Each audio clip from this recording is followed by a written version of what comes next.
মোহাম্মদ ইউনূস হায় হায় ইনকলাব জিন্দাবাদ এই শেহতীয়াকৈ বাংলাদেশৰ যিখন সাম্প্ৰদায়িক চৰকাৰ হৈছে চৰকাৰখনে বাংলাদেশৰ ধৰ্মীয় সংখ্যালঘু হিন্দু ভাইসকলৰ ওপৰত চিনাক্ত কৰি এজন এজনকৈ যিধৰণে আক্ৰমণাত্মক মন্তব্য বা আক্ৰমণ কৰা দেখা গৈছে ইতিমধ্যে হত্যাও কৰিছে একাংশ হিন্দু ভাইসকলক চৰম নিৰাপত্তাহীনতাত ভুগি আছে। গতিকে আমি আজি আমছু কেন্দ্ৰীয় সমিতিৰ নিৰ্দেশ মৰ্মে অসমৰ প্ৰতিখন জিলা কমিটিয়ে আমি প্ৰতিবাদী কাৰ্যসূচী হাতত লৈছোঁ। বাংলাদেশ চৰকাৰৰ অন্তৱৰ্তীকালীন চৰকাৰৰ মুখ্য উপদেষ্টা মহম্মদ ইউনুছৰ প্ৰতিমূৰ্তি দাহ কৰি আমি হোজাই জিলা আমছুৰ দবকাত প্ৰতিবাদী কাৰ্যসূচী হাতত লৈছোঁ।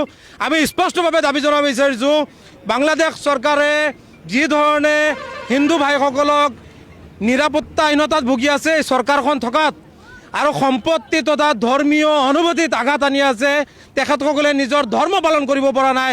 গতিকে এই ধৰ্মীয় সংখ্যালঘু হিন্দু ভাইসকলৰ নিৰাপত্তা সুনিশ্চিত কৰিব লাগে, সম্পত্তিৰ নিৰাপত্তা সুনিশ্চিত কৰিব লাগে আৰু তেখেতসকলৰ ধৰ্ম পালন কৰি যাতে মানৱীয় দৃষ্টিৰে যাতে তেখেতসকলে বসবাস কৰিব পাৰে তেনেধৰণৰ এক নিৰপেক্ষ ভূমিকা পালন কৰিবলৈ আমি বাংলাদেশ চৰকাৰক সকিয়নি জনাই আজি প্ৰতিবাদী কাৰ্যসূচী হাতত লৈছোঁ আৰু আমি স্পষ্টভাৱে সকিয়াই দিছোঁ।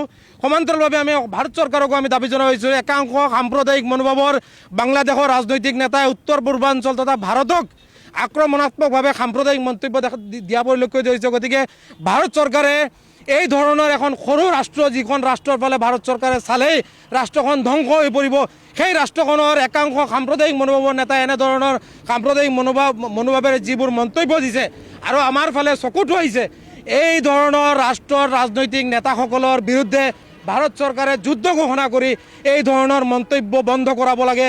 আমি এই ক্ষেত্ৰত ভাৰত চৰকাৰৰ লগত আছোঁ। কোনো কাৰণতে বাংলাদেশৰ সাম্প্ৰদায়িক মনোভাৱ আৰু ভাৰতত তথা উত্তৰ পূৰ্বাঞ্চলৰ বাবে যি ধৰণে ৰঙা চকু দেখুৱাইছে আমছুৱে সহ্য নকৰোঁ। ভাৰত চৰকাৰক স্পষ্টভাৱে আমি আহ্বান জনাইছোঁ যুদ্ধ ঘোষণা কৰি এই ধৰণৰ সাম্প্ৰদায়িক এই ৰাষ্ট্ৰখন বা মানৱতা উলংঘন কৰা যি ৰাষ্ট্ৰ এই ৰাষ্ট্ৰৰ ৰাজনৈতিক নেতাই হওক বা মুখ্য উপদেষ্টা মহম্মদ ইউনুছক শিক্ষা দিবলৈ যুদ্ধ ঘোষণা কৰি এই ধৰণৰ যি বিষবাস্প বিপোৱা কাৰ্যকলাপ এইবোৰ বন্ধ কৰিবলৈ আমি সমান্তৰালভাৱে ভাৰত চৰকাৰকো দাবী জনাই আজি এই প্ৰতিবাদী কাৰ্যসূচী হাতত লৈছোঁ। চাওক, যোৱা 18 তাৰিখে বাংলাদেশত দীপুচন্দ নামৰ এজন ব্যক্তিক যিদৰে বৰ্বৰভাৱে নিঃশংসভাৱে হত্যা কৰা হ'ল এইটো মানে সঁচাকৈ দুৰ্ভাগ্যজনক আৰু অতিকৈ বৰ্বৰ কাণ্ড। এনে ঘটনা আজিৰ সভ্য সমাজত হোৱাটো মানে অতিকৈ দুৰ্ভাগ্যজনক। লগে লগে আমছুৱে ইয়াৰ বিৰুদ্ধে প্ৰতিক্ৰিয়া দিছে আৰু আজি আমছুৱে কেন্দ্ৰীয় কমিটিৰ নিৰ্দেশ মৰ্মে সমগ্ৰ অসমৰ লগতে হোজাই জিলাত বাংলাদেশৰ প্ৰধান উপদেষ্টা ডক্টৰ ইউনুছৰ প্ৰতিমূৰ্তি দাহ কৰি আমি প্ৰতিবাদ সাব্যস্ত কৰিছোঁ আৰু আমি দাবী জনাইছোঁ যে বাংলাদেশত থকা প্ৰতিগৰাকী ধৰ্মীয় সংখ্যালঘু লোকসকলৰ নিৰাপত্তা সুনিশ্চিত কৰিব লাগে আৰু সেইসকলক মানে তেখেতসকলৰ জীৱন আৰু সম্পত্তিৰ নিৰাপত্তা সুনিশ্চিত কৰিব লাগে। আৰু লগতে ভাৰত চৰকাৰক আমি আহ্বান জনাইছোঁ যে অনতিপলমে বাংলাদেশৰ বিৰুদ্ধে কঠোৰতকৈ কঠোৰ বিহিত ব্যৱস্থা গ্ৰহণ কৰিব লাগে।